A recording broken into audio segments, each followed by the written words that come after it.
Hello everyone, my self doctor Himanshu Parashar from Bharat homeopathy.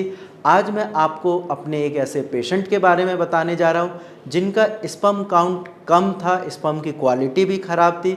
उन्होंने Bharat homeopathic hospital से medicines ली और आज वो ठीक हो चुके हैं। पेशेंट का नाम है विलास जी महाराष्ट्र के रहने वाले हैं और उनकी उम्र 42 साल है। जब इनकी शादी हुई थी उस टाइम ये काफ़ी ज़्यादा खुश थे, लेकिन जैसे ही शादी को 4-5 साल हो गए इनकी वाइफ बेबी कंसीव नहीं कर पा रही थी और इसकी वजह से विलास जी काफ़ी ज़्यादा परेशान हो गए और इन्होंने लोकल ट्रीटमेंट भी लिया।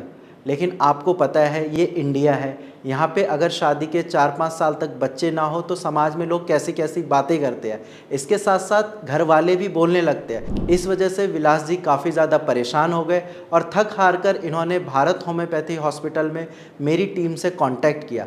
जब इन्होंने जनवरी में हमसे कांटेक्ट किया उस टाइम इन्होंने अपनी सारी प्रॉब्लम बताई। मेरी टीम ने इनका प्रॉपर केस टेकिंग भी किया और इसके बाद इनको सजेस्ट किया कि आप एक सीमेन एनालिसिस की रिपोर्ट करा लीजिए। जैसा कि आप देख सकते हैं 27 जनवरी 2024 की रिपोर्ट, विलास जी का स्पर्म काउंट 55 मिलियन था और इनके स्पर्म की मोटिलिटी 20% थी और साथ में इमोटाइल स्पर्म जो थे, यानी कि जो स्पर्म बिल्कुल मूव नहीं कर रहे, वो 80% थे। हेल्दी स्पर्म सिर्फ 20% थे। इसके साथ साथ आप रिपोर्ट में ये भी देख सकते हैं जो नॉर्मल फॉर्म है स्पर्म की वो 10% है और एबनॉर्मल फॉर्म जो है यानी कि जो बेकार स्पर्म है वो 90% है। साथ में इनके स्पर्म में WBC यानी कि वाइट ब्लड सेल्स भी प्रेजेंट है, यानी कि इनका स्पर्म हल्का सा इन्फेक्टेड भी है। इनकी ये रिपोर्ट देखने के बाद मैंने इनको मेडिसिन प्रिस्क्राइब करी जो कि इनके सिम्टम्स के अकॉर्डिंग, इनकी रिपोर्ट के अकॉर्डिंग थी और साथ में इनको डाइट चार्ट भी प्रोवाइड किया।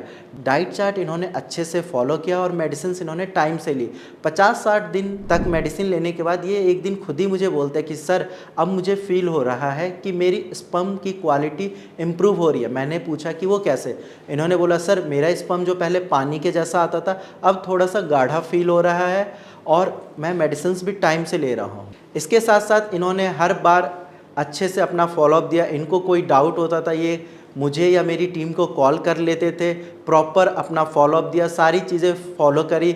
मैंने इनको बोला कि आप एक बार टेस्ट करवा लीजिए स्पर्म का, क्योंकि मुझे लग रहा है कि आपकी स्पर्म की क्वालिटी काफ़ी ज़्यादा इम्प्रूव हो चुकी है। इन्होंने 9 अप्रैल 2024 को अपना स्पर्म टेस्ट कराया। जैसा कि आप रिपोर्ट में देख सकते हैं इनका स्पर्म काउंट 71 मिलियन आ गया जो कि पहले 55 मिलियन था, यानी कि इनका स्पर्म काउंट 16 मिलियन से बढ़ गया। इसके साथ साथ इनके स्पर्म की मोटिलिटी भी काफ़ी ज़्यादा इम्प्रूव हुई है जो कि पहले 20% थी अब 30% हो गई। और जैसा कि आप देख सकते हैं इनका जो एबनॉर्मल स्पर्म पहले 90% था अब सिर्फ वो 15% बचा है और जो नॉर्मल स्पर्म है जो कि पहले इनका 10% था वो अब 85% हो गया, यानी कि 85% इनके स्पर्म अब नॉर्मल फॉर्म में है। इनका स्पर्म काउंट बढ़ गया 16 मिलियन, साथ में इनके स्पर्म की मोटिलिटी भी बढ़ गई और WBC सेल्स भी नहीं है। 1 से 2 महीने मेडिसिन खा के इनका स्पर्म काउंट बिल्कुल नॉर्मल हो जाएगा और इनकी वाइफ ईजिली बेबी कंसीव कर लेगी।